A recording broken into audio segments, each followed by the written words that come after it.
Hey guys, it's your girl Dianita, and welcome back to Barbados Matters, where we check out the sites and discuss the issues. Are you interested in learning about the challenges experienced by at-risk youth and how they can be assisted in navigating these challenges? Well, keep watching this video, guys. But as always, I like to take you to a place in Barbados first. This is the Boardwalk on the South Coast.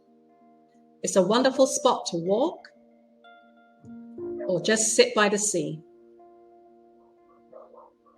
And I just love to check out the sunset down here. Look at this. And there's some wonderful bars and restaurants down here where you can take it all in. So let's look at the topic at-risk youth. So when you hear the term at-risk, what does it actually mean? Well, Wikipedia terms it as adolescents who are less likely to transition successfully into adulthood and achieve economic self-sufficiency. So by this very definition, at-risk youth are more likely to experience significant hurdles as adolescents and are less likely to maximize their potential, which can obviously affect their quality of future adult life. So let's look at some of the characteristics of at-risk youth.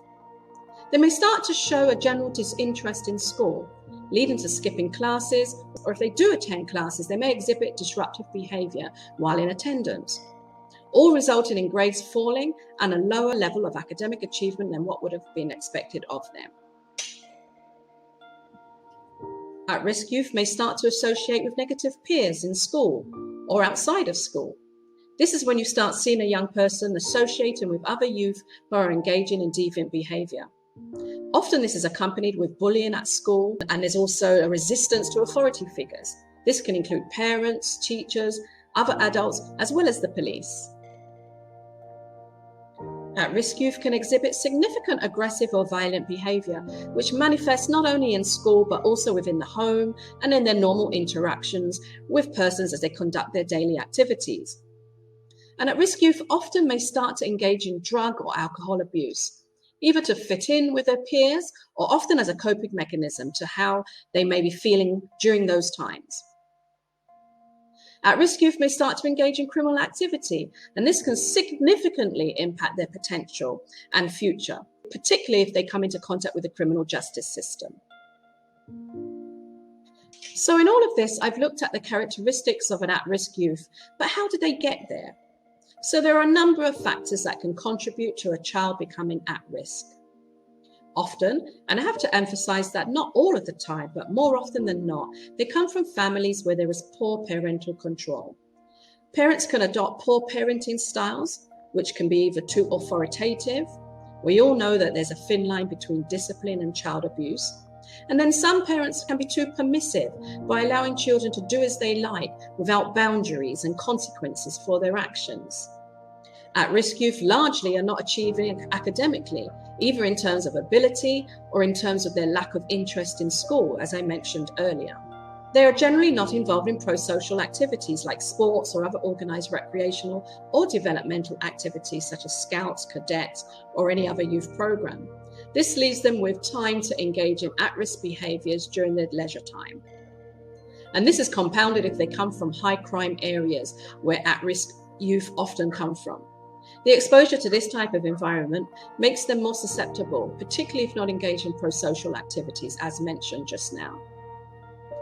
And lastly, but probably most importantly, at-risk youth will often have experienced an adverse childhood experience. Now, if you've not already watched my previous video on adverse childhood experiences, which goes into detail as to what these are and how they can significantly impact a child, and how it can continue through adulthood, then please check it out. But to sum it up, an at-risk youth has often suffered from parental abandonment, as well as divorce or a death of a parent, have a member of their household who's been incarcerated, which can significantly affect them, or a family member who is experiencing challenges as a result of drug or alcohol abuse. And it stands to reason that a child will be significantly traumatized if they've been a victim or witnessed domestic abuse. This situation leads to a child acting out or developing behaviors in a lot of the ways I've spoken about earlier. This is an extremely important topic, so don't forget to watch my video on adverse childhood experiences. So how do we reverse some of these behaviors and redirect at-risk youth? Well, there's certain protective factors that can help young people to develop and address some of their challenges. I mentioned earlier that at-risk youth are often underachieving. If it is a case of them not grasping their schoolwork, then remedial classes or top-up classes to add to what they may be doing in school would be beneficial. My experience in the criminal justice system shows that a large percentage of young offenders have low educational attainment, and many struggle with basic reading and writing.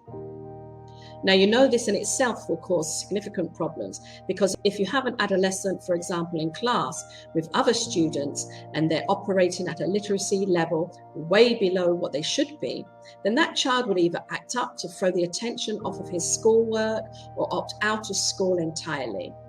Also, due to low self-esteem, they may then engage in behaviors to make themselves feel better, with bullying, violent behavior, or substance abuse, as I spoke of earlier. So by providing the classes like I've mentioned, this will increase their knowledge and ability, thus increase their self-esteem. It's important for children and young people to be involved in pro-social activities. Being involved in sports, for example, increases discipline, confidence, and develops team spirit, leadership, and conflict resolution. I've found when I've coordinated programs that sports is a wonderful tool to divert young people from offending behavior. By just playing a game of football, for example, you see a young person's leadership skills displayed and developed, and it provides an opportunity for them to learn how to deal with losses as well as conflict on the pitch, all transferable life skills. Conflict resolution or anger management is a tool that I have found that even adults have said that they could have benefited from while at school. So if you recognize that your child has difficulties controlling their anger or just needs assistance as to how to better deal with conflict, then this is an important intervention that will help them right throughout adulthood. If a child's begun to experiment or abuse drugs or alcohol, and there's a difference with experimenting and occasional use and abusing the drugs, which includes addiction, then drug education in the first instance to educate about the potential harm of drugs and alcohol is advised. And if the at-risk youth has started to abuse drugs, then drug counseling should be initiated. And as I mentioned earlier, often at-risk youth are not achieving academically. And so to increase their opportunities to compete in the workforce, it's important that they're also exposed to vocational skills training. It's recognized that not everyone is a high achiever in the traditional educational system, but they may flourish when they find a vocation that they're interested in. And remember, Wikipedia's definition of at-risk youth, they highlighted that the at-risk youth is less likely to achieve economic self-sufficiency. So by focusing on their career opportunities, this could increase their ability to not have to rely on criminality or social or welfare services to support themselves.